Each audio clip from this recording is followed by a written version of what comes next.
Did Christ want to die for us? You know, we read in all four of the Gospels where Christ had asked God to let this cup pass from him.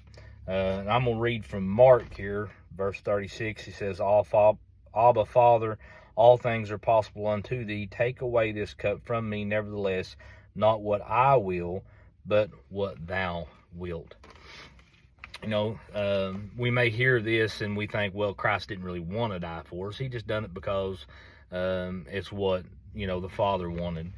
But if we read on down into verse 38, Christ says, watch ye and pray, talking to his disciples that he took with him, lest ye enter into temptation. The spirit truly is ready, but the flesh is weak.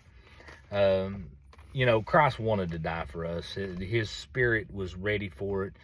But we got to remember that he himself was fully man, just as we are fully man today.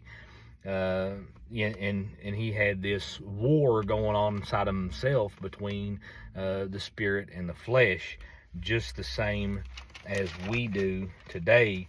And, you know, Paul talks about in Romans chapter 7, he says, for the good that I would I do not, but the evil which I would not, that I do.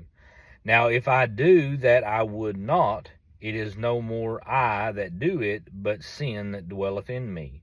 I find then a law, that when I would do good, evil is present with me. For I delight in the law of God after the inward man.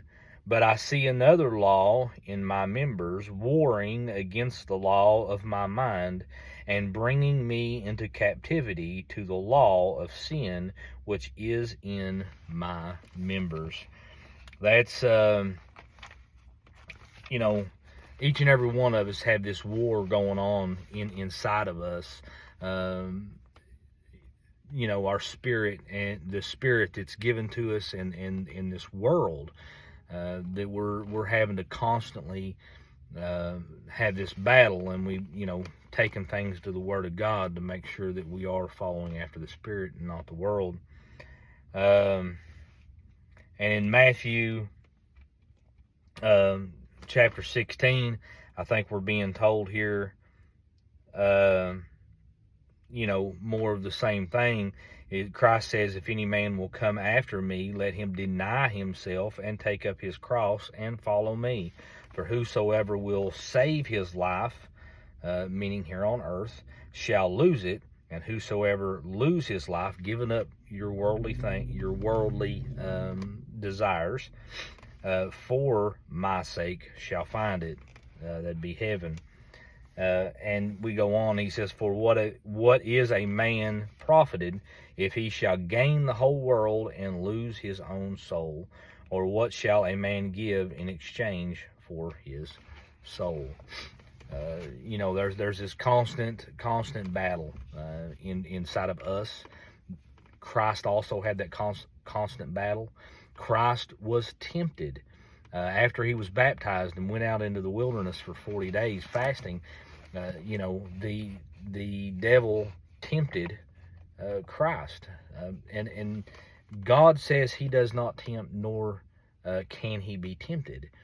And, you know, in the sense that, you know, you're talking about the Father, or even Christ now, that he is spiritual and not on this earth anymore, they can't be.